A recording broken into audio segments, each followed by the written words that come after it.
మనం ఉన్నాం అలిపిరిలో మనం ఇక్కడ చూసుకుంటే కనుక స్వామివారి పాదాలు ఉన్నాయి. అక్కడి నుంచి మనం అటు సైడ్కి వస్తే అక్కడ టీటీడీ వారి జలప్రసాదం ఉంది. ఇక్కడ అయితే మన శ్రీవారి మెట్లు మార్గం అయితే ప్రారంభమవుతుంది.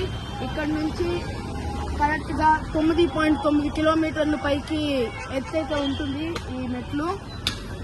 అలాగే ఇక్కడ అందరూ స్వామివారి ఉన్న ప్రాణ ప్రతిష్ఠ అయిన రాయికి దండం పెట్టుకొని కొబ్బరికాయ సమర్పించి వాళ్ళ ప్రయాణాన్ని అయితే కొనసాగిస్తారు. అక్కడ కనుక మీరు చూసుకుంటే ఒక పెద్ద గోపురం కనిపిస్తుంది. దాని ద్వారా వాళ్ళు మెట్లు ఎక్కి ముందరికి వెళ్తారు.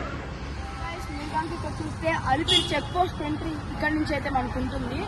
అక్కడ గరుడ స్వామి వారు కనబడతారు. ఆ సర్కిల్ నుండి స్ట్రైట్ గా వస్తే కనుక మనకి అలిపిరి చెక్ పోస్ట్ అయితే కనబడుతుంది. అండ్ గైస్, మీకు అలిపిరి గురించి అయితే ఒక పెద్ద ఇన్ఫర్మేషన్. ఇక్కడ చూస్తే మీరు కనుక సప్తగిరి టూ వీలర్స్ కి completely free. And mini cars and mini LCV taxis అయితే 50 rupees. And mini bus, mini lorries అయితే 100 రూపీస్.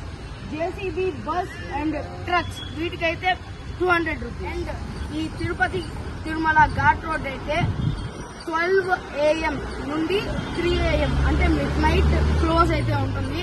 ఎందుకంటే ఆ టైమ్స్ లో dangerous animals and endanger species అనేవి ఘాట్ రోడ్ మీద తిరుగుతూ ఉంటాయి. కాబట్టి ఆ టైంలో ఎవరిని అయితే అలౌ చేయరు. అండ్ కరెక్ట్ గా ఇక్కడ నుంచి తిరుమల అయితే 18 కిలోమీటర్స్ అన్నమాట. ఇక్కడ నుంచి అలిపిరి చెక్ పోస్ట్ దాటిన తర్వాత ఘాట్ రోడ్ అయితే మొదలవుతుంది. ఇక్కడ కనిపించేవైతే అలిపిరికి సంబంధించిన ఒక చాలా ఇంపార్టెంట్ నెంబర్స్ అన్నమాట. అక్కడ police station phone number and CI cell number అయితే ఉన్నాయి. మీకు ఏమైనా క్యాష్ పోయినా లేకపోతే లగేజ్ పోయినా లేకపోతే ఏమైనా జరిగినా కానీ ఈ నెంబర్స్ కి ఫోన్ చేసి మీరు మీ కంప్లైంట్ రిజిస్టర్ చేసుకోగలరు. ఇక్కడ నుంచి అయితే అలిపిరి చెక్ పోస్ట్ అయితే స్టార్ట్ అవుతుందన్నమాట. Guys, due to some technical issues నేనైతే హోల్ ఘాట్ రోడ్ వెళ్ళింది అయితే రికార్డ్ చేయలేకపోయాను. సో దయచేసి టీంతో కోఆపరేట్